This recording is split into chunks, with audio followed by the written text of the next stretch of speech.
for joining the U.S. Army Corps of Engineers Northwestern Division for today's Missouri River Basin Water Management and Emergency Operations Conference Call. Today is March 27, 2019. This call will be held today and Friday of this week.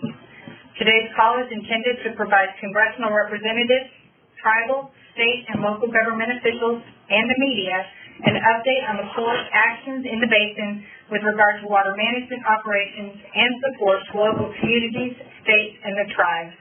I'm Eileen Williamson, and I will be moderating today's call.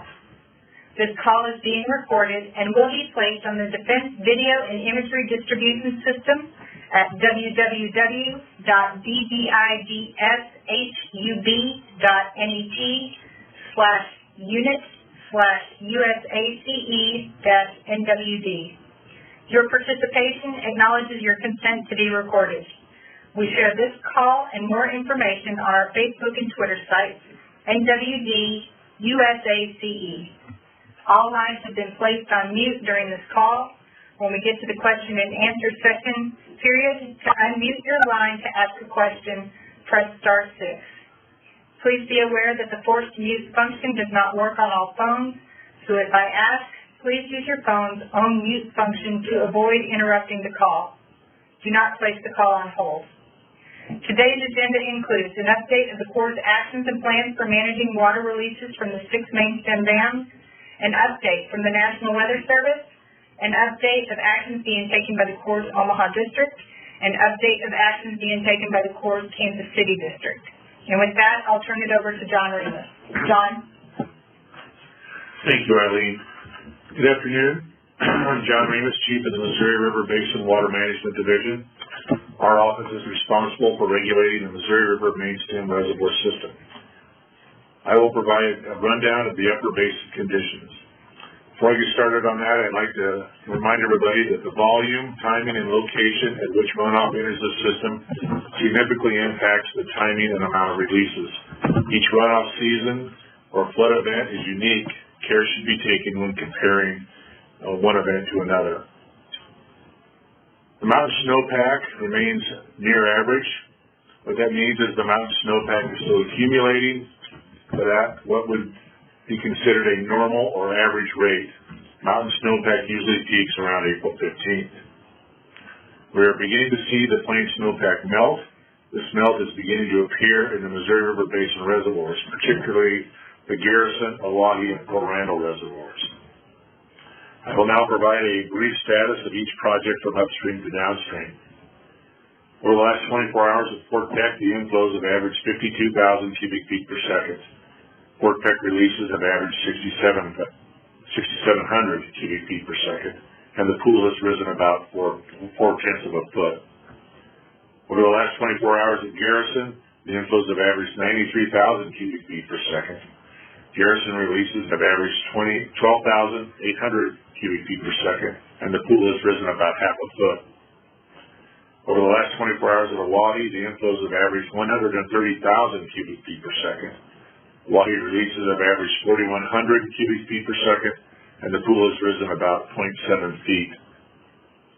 Over the last 24 hours at Big Bend, the inflows have averaged 24,000 cubic feet per second. Big Bend releases have averaged 21,800 cubic feet per second, and the pool has risen about 0.1 foot. It is important to note that Big Bend is a re-regulation project with very little flood control storage. The pool at Big Bend does not fluctuate much and will remain in the vicinity of elevation 1421. Over the past 24 hours at Fort Randall, the inflows have averaged 64,000 cubic feet per second. The Fort Randall pool has raised about 1.1 feet. Releases from Fort Randall are 12,000 cubic feet per second. As the plain snowmelt continues and inflows into Gavin's Point Reservoir decline, releases from Fort Randall will be increased. Increases in releases from Fort Randall are necessary in order to reduce the chances of the Fort Randall pool entering the exclusive flood control zone, which would then precipitate even larger system releases from Gavin's Point Dam. Releases from Gavin's Point Dam are 33,000 cubic feet per second, and the pool has dropped 23 feet over the last 24 hours. Over the last 24 hours, inflows into Gavin's Point have averaged 25,000 cubic feet per second, primarily from the Niobrara River. We expect the inflows into the Gavin's Point Reservoir to decline at a very slow rate as the additional water moves downstream. We will increase releases from Gavin's Point to 36,000 cubic feet per second tomorrow, and based on the forecasted snow melt over the next week, we plan to increase releases to 39,000 cubic feet per second on Sunday and 42,000 cubic feet per second next Wednesday. This will allow us to increase releases from Fort Randall. It is important to note that Oahe and Fort Randall are the two southern or lowermost storage reservoirs in the system. The pools in these reservoirs are filling relatively quickly. In order to provide for the greatest degree of flood risk reduction throughout the runoff season, it is important to create some room in these two reservoirs. We will continue to evaluate the conditions and make adjustments as necessary. We will share our revised release schedule in our daily update, which is found on our website. Our release schedules have been shared with the National Weather Service's Missouri Basin River Forecast Center for input into their forecast. After my talk, Kevin Lau, lead hydrologist from the River Forecast Center, will discuss their Missouri River forecast. Regarding the entire six-project Missouri River Mainstem Reservoir System, we have 12.9 million acre feet of the 16.3 million acre feet of flood control storage, or 80%, available to store for basin runoff. We will continue to monitor runoff conditions over the next few weeks as the temperatures in the upper basin warm up and the remaining snowpack melts. Our next official runoff forecast will be April 1st. The one-page weekly update that my office usually publishes every Tuesday is now being published on a daily basis. We will continue to update this on a daily basis until mainstem system operations return to normal. This one-page document summarizes system conditions and our short-term operational plans. You can find this update on the Missouri River Basin Water Management webpage, highlighted in yellow under Weekly Update. That concludes my remarks. Thank you. Thanks, John. I'll turn it to you, Kevin Lau. All righty, good afternoon, everyone. My name is Kevin Lau. I'm with the National Weather Service, Missouri Basin River Forecast Center in Kansas City. The crest is currently in the Boonville, Missouri Reach. It will pass by Jefferson City tomorrow, and the present crest will happen at St. Charles on Friday. However, today we incorporated 72 hours for the next 3 days of anticipated rainfall. Typically, we only incorporate 48 hours or 2 days. But because of a system that will begin to affect the region tomorrow and for the next 3 days, we decided to incorporate all 72 hours in order to take into account the entire event. This event will center on Missouri, the state of Missouri. Widespread 1 3/4 inch rainfall amounts are expected. And so the forecast that we issued this morning on the Missouri River incorporates all of the rain that we anticipate. And so, even though the crest is now at Boonville and tomorrow will be at Jefferson City, we do expect, because of the additional rainfall, the next 3 days of rainfall, a second crest at Boonville and a second crest at Jeff City. And those crests will be approximately the same as what we'll realize tonight and tomorrow morning for those crests. As we move to Chamois and on to the mouth, from the Chamois Reach to the St. Charles Reach, the second crest, the crest due to the rainfall and scheduled releases from the Osage River Basin, will cause the second crest, which will happen next week, to be higher than the crest that would come just from the event that happened last week. I hope that's clear. Again, all of this information is in the Missouri River forecast that we issued this morning.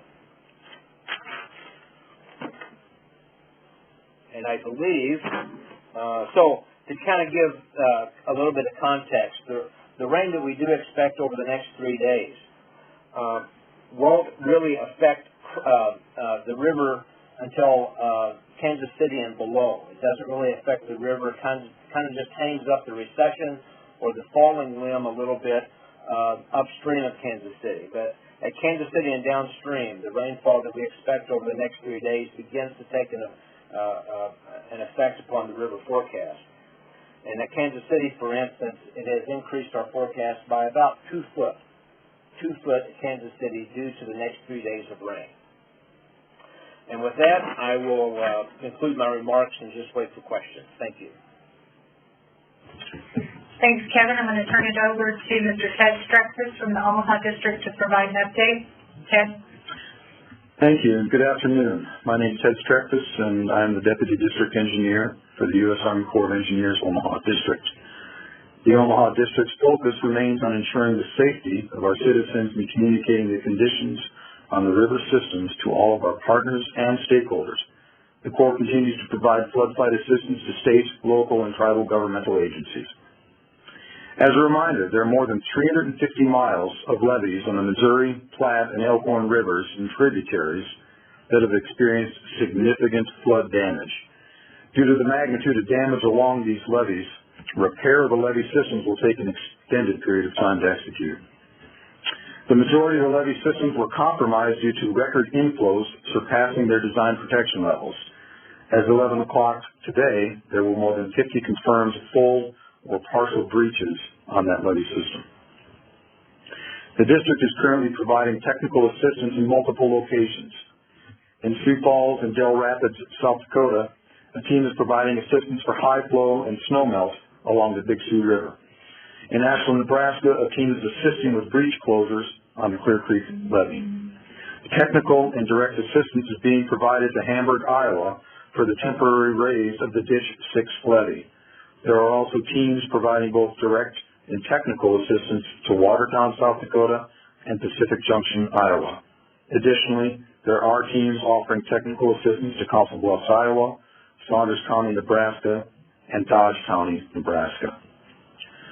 A risk of significant flooding continues due to the high plain snowpack across portions of North and South Dakota, especially across northeastern South Dakota and the unregulated James and Big Sioux River basins, as well as any rain events over the affected areas and unregulated tributaries that contribute to the damaged areas. I cannot emphasize enough that residents should continue to monitor the situation and keep in close contact with their local and state emergency management organizations to stay updated on any evacuation plans and emergency conditions. Due to the compromised conditions of our levee systems, much smaller rain events may be problematic. The Omaha District is continuing efforts to perform damage assessments as the water begins to recede and access to the levee systems becomes available. The district is conducting underwater surveys of scour holes along the Missouri and Platte rivers, as well as gathering aerial imagery to support these efforts.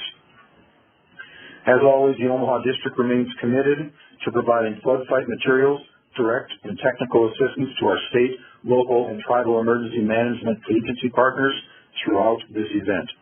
The District Emergency Operations Center's 24-hour phone number is 402-995-2448. I will now be followed by a representative from the Kansas City District. Thanks, Ted. Kansas City, are you on the line? Yeah, can you hear me? Gotcha. Thank you. Good afternoon. I'm Judd Knieven. I'm the Emergency Management Chief for the Kansas City District Corps of Engineers. The Kansas City District continues to engage our local, state, and federal partners.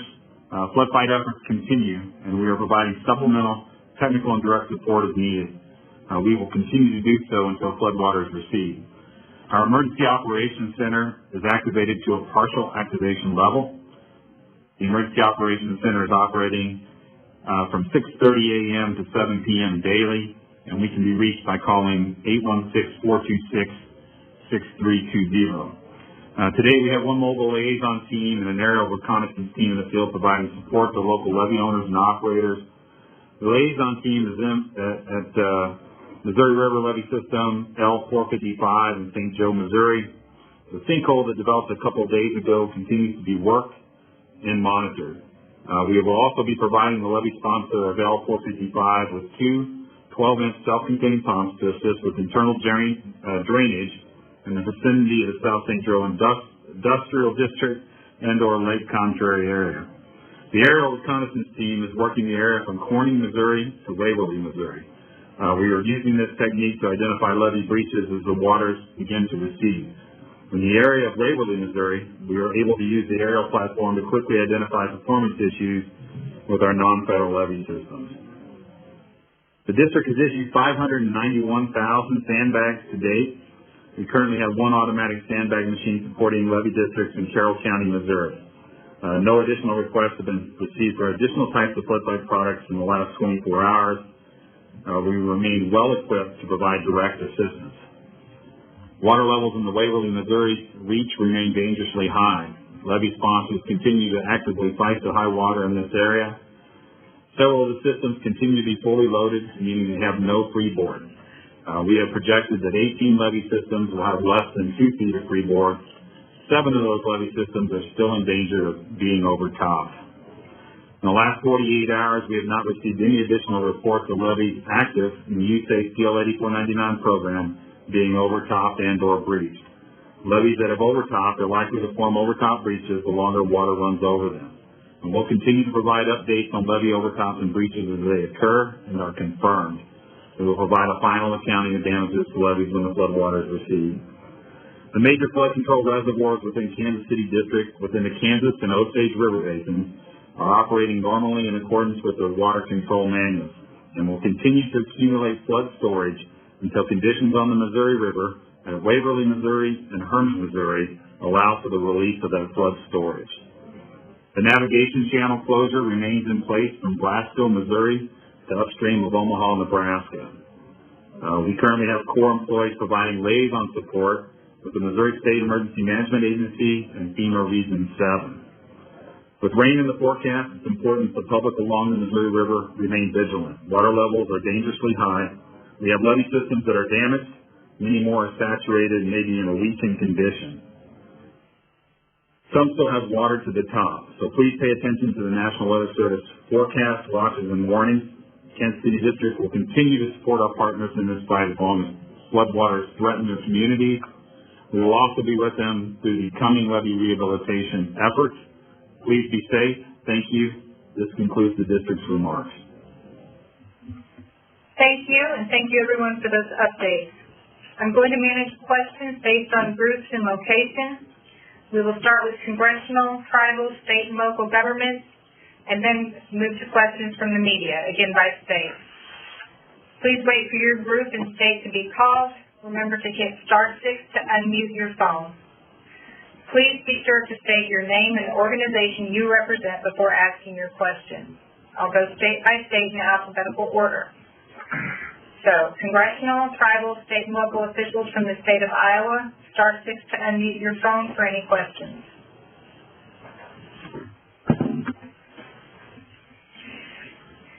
State of Kansas.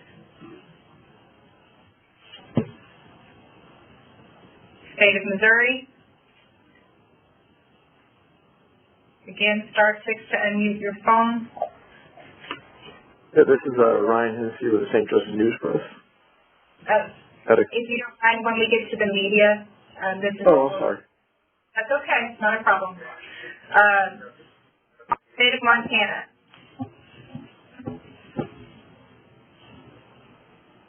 State of Nebraska. This is Dean with Congressman Basin's office. Yes. Can somebody provide a status on the Union levee repairs? Yeah, hello, sir. This is Matt Crafty. I'm the Readiness Branch Chief in the Omaha District.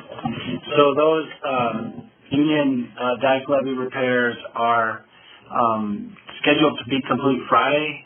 So they're on schedule to have that closed up by the end of this week. Thank you very much. You're welcome. Thank you. Any other questions, congressional, tribal, state, and local from Nebraska? State of North Dakota. *6 to unmute your phone. State of South Dakota. And State of Wyoming. Hey, this is Frank Tedeschi from Senator Round's office. Do you hear me? Yes. Yeah, I'm just looking at the 3-week forecast. I want to make sure I'm reading it right. Looks that we get to the end of the forecast period on the 19th of April, and it looks like we're somewhere around 45, 46% of the system capacity. First, am I reading that right? And second, do you have any assessment on how it looks any further out from that 3-week point with any level of confidence? Thank you. Yeah, this is John Remus, Chief of the Water Management here. Yes, Frank, you are reading that right. Going forward from that, in 3 weeks we should have most, if not all, of the plain snowpack in the system. From there on, we're forecasting. We'll see what our forecast is next Monday when we put it out. But the plain snowpack the mountain snowpack is average, and we're predicting equal chances on the precipitation. So we'll know more next week, I guess. We don't have a lot of information to share on that. I understand. I appreciate your comments, Jeff. Thanks. Thank you. All right, any more questions, congressional, tribal, state, and local officials before I move to the media? All right, we'll move to the media. Star 6 to unmute your phone, State of Iowa.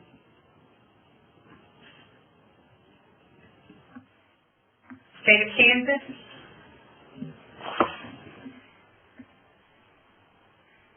And Missouri.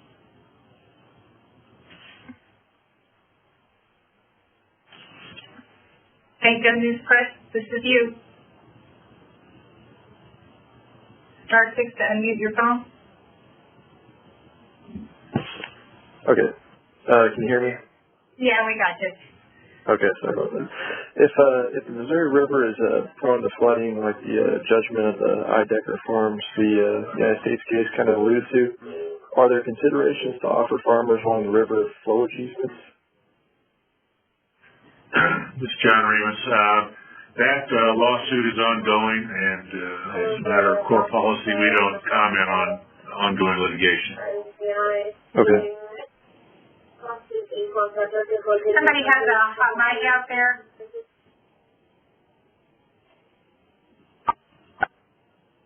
All right. Any other questions, media, State of Missouri?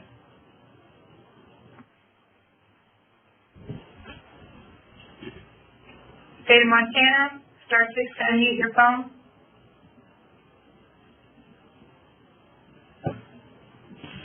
State of Nebraska. Yeah, so this is Nancy. Garter Hill. Hi. Hey, John, so on the plain snow melt, still safe to say melting faster and in greater volume than usual? Yes, it's faster and in a greater volume. We still don't know what the volume's going to be yet. But right now we would say faster and a greater volume. If Kevin Lau wants to weigh in on that, he can as well. I would have the same response. This is Kevin Lau, National Weather Service. Yeah, faster melt. Okay. Anything in the forecast to help or hinder that?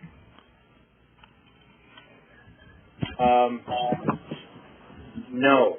It should remain faster until we get through it. Okay. And what was the percent of normal for plain snowpack? If you have it. Wow, that's a tough question. Okay. Yeah. I don't have that kind of information at my fingertips. That's all right, but I think I recall you guys saying near normal, right?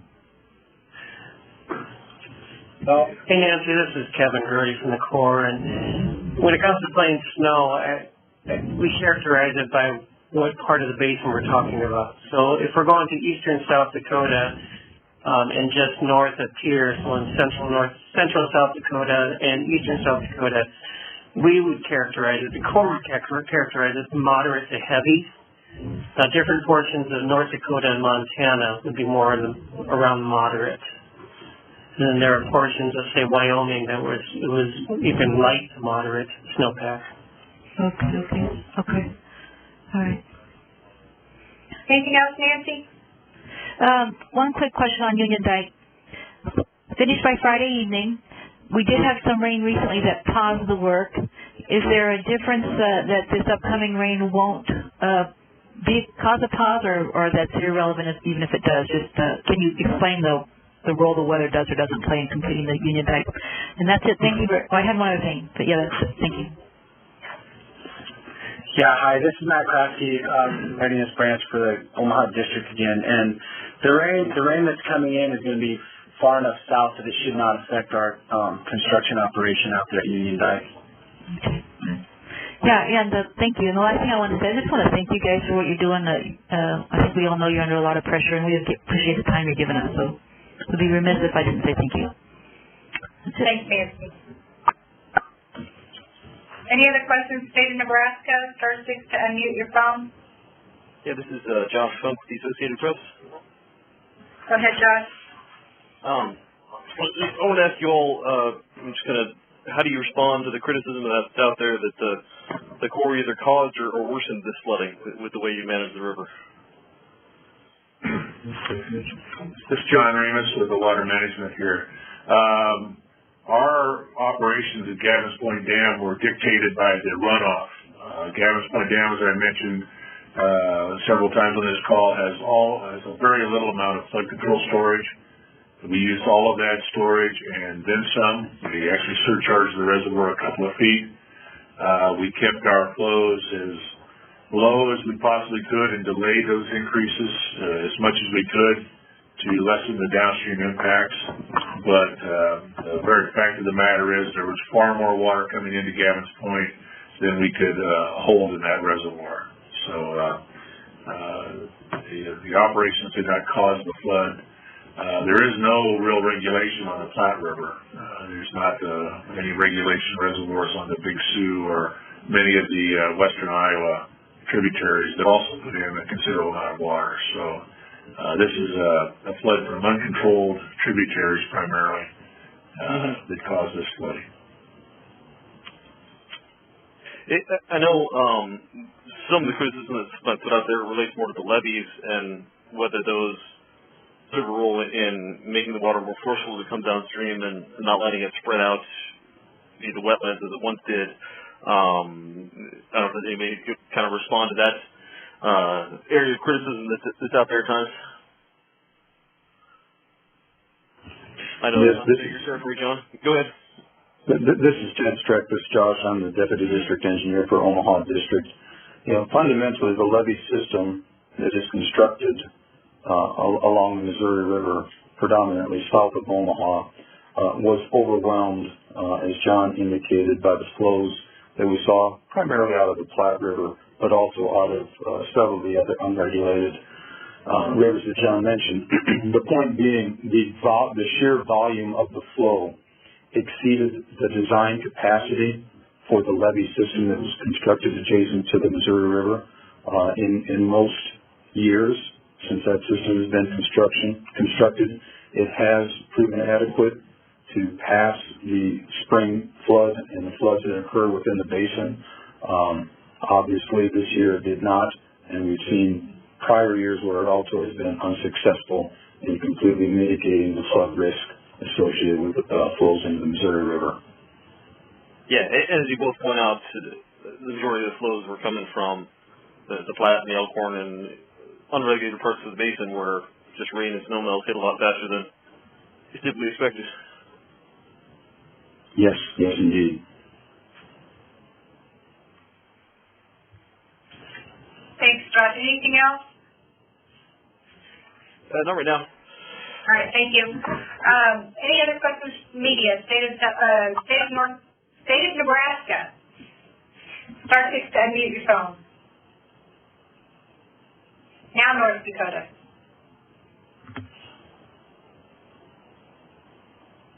State of South Dakota.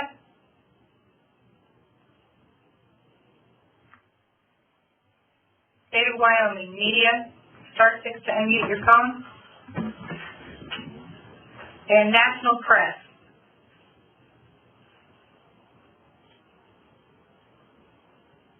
Any final questions before we adjourn? Star 6 to unmute your phone.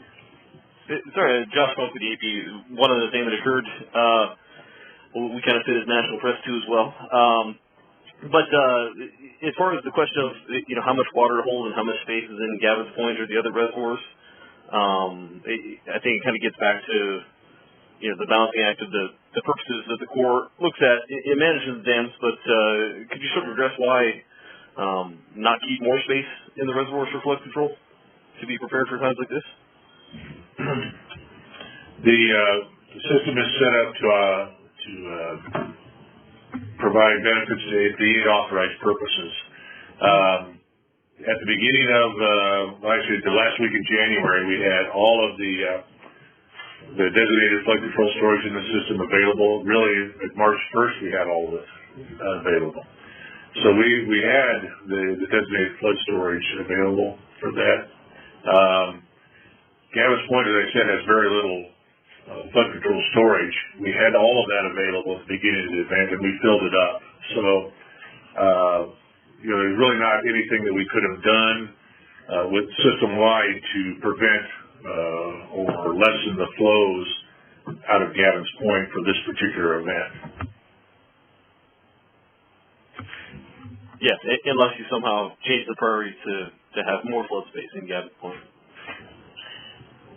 That would I don't want to say change the priorities. That would take a change of our entire operating system there. Yeah, that would take more from direction from Congress as to how to weigh those different priorities. And the other thing I want to point out is that on a system-wide basis, because the Missouri River is a runoff-driven system, we empty all in a normal year, we empty all of the water that runs off through the system and gets back to the base of the flood control. So providing more water or more storage available for flood does not necessarily mean lower discharges. And even Gavin's Point, if it were empty, this particular rainfall event would have filled it in about half a day, maybe 3/4 of a day, and we still would have been releasing a lot of water. So Gavin's Point, not only does it not have a lot of flood control storage, it's not a very large reservoir in and of itself. Yep.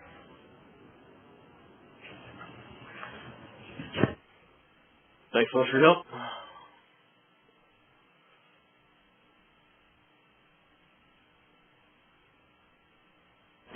Right. Any questions from the state? Any other questions? The national press, otherwise. Star 6 to unmute your phone. All right, we appreciate your participation today. As a reminder, the next call will be Friday at 3 p.m. Central, and this concludes our call.